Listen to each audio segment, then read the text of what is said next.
செய்திகள் தொடர்கின்றன. மத்திய அரசு வழங்கிய தேனீ வளர்ப்பு பயிற்சி திட்டத்தின் மூலம் முருங்கை தேன் உற்பத்தி செய்து தூத்துக்குடி மாவட்ட இளைஞர் ஆனந்த் என்பவர் சாதனை படைத்து வருகிறார். தூத்துக்குடி மாவட்டம் சாயர்புரம் பகுதியைச் சேர்ந்த BA பட்டதாரியான ஆனந்த் தமது நண்பரின் ஆலோசனைப்படி தேன் வாங்கி விற்பனை செய்து வந்தார். இயற்கை விவசாயியான இவர் தேனை வாங்கி விற்பனை செய்வதை விட தாமே உற்பத்தி செய்தால் என்ன என்று நினைத்தார். கோவை வேளாண் பல்கலைக்கழகத்தில் தேனீ வளர்ப்பு பயிற்சி அளிக்கப்படுவதாக அறிந்தார். மத்திய அரசு நிதி உதவியுடன் தேசிய அளவில் நடத்தப்படும் இந்த பயிற்சியில் பங்கேற்ற அவர் தேனீ வளர்ப்பில் ஈடுபட்டார். அப்போது வெப்ப பகுதியான தூத்துக்குடி மாவட்டத்தில் முருங்கை தேன் உற்பத்தி செய்யலாம் என்ற முடிவுக்கு வந்தார். இதனைத் தொடர்ந்து சாயர்புரம், ஏரல், திருச்செந்தூர், உடன்குடி, ஆறுமுகநேரி உள்ளிட்ட பல கிராமங்களில் முருங்கை தோட்டங்களில் தேனீ வளர்ப்பு பெட்டிகள் வைத்து முருங்கை தேனை உற்பத்தி செய்தார். தற்போது 1500 பெட்டிகள் வைத்து ஆண்டுக்கு 20,000 கிலோ தேன் உற்பத்தி செய்து தமிழகம் முழுவதும் விற்பனை செய்வதாகவும் இதன் மூலம் நல்ல வருமானம் கிடைப்பதாகவும் ஆனந்த் தெரிவித்துள்ளார்.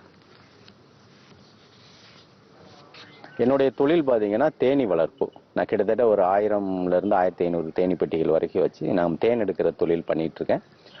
ஒரு 5 வருடமா நான் அந்த தொழில் பண்ணிக்கிட்டு இருக்கேன். இந்த தொழிலுக்குள்ள நான் எப்படி வந்தேன் அப்படின்னா, நான் ஒரு 5 வருஷத்துக்கு முன்னாடி கோயம்புத்தூர் வேளாண் பல்கலைக்கழகம் நம்ம கோயம்புத்தூர்ல இருக்கு இல்லையா, அங்க போயிட்டு எனக்கு ஒரு பயிற்சி எடுக்கிற ஒரு வாய்ப்பு கிடைச்சது.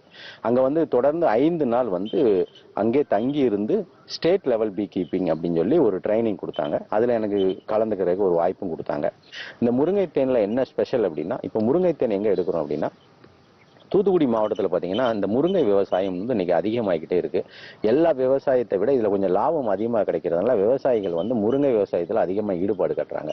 இந்த தேனீக்கள் நம்ம கொண்டு வைக்கும் பொழுது இது நெக்டாரை எடுக்கிறதுக்காக ஒவ்வொரு பூலையும் உட்காரும் பொழுது நமக்கு அந்த மகரந்த சேர்க்கை நடக்கும்போது 30% ப்ரொடக்ஷன் அதிகமாகுது, உற்பத்தி அதிகமாகுது. 30%.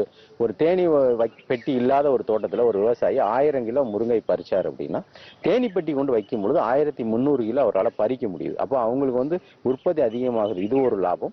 இன்னொரு லாபம் பாத்தீங்கன்னா, நமக்கு தேனீ பெட்டி வச்சு நம்ம ஒவ்வொரு தடவை தேன் எடுக்கும் பொழுது, ஒவ்வொரு தடவை தேன் ஹார்வெஸ்ட் பண்ணும் பொழுது அவங்களுக்கு 1 கிலோ நம்ம 1 லிட்டர் தேன் கொடுத்துறோம். அவங்களுக்கு குறைஞ்சது 3000 கிலோல இருந்து நாங்க 7000 கிலோ வரைக்கும் வருஷத்துக்கு முருங்கை தேன் உற்பத்தி பண்ணிட்டு இருக்கோம்.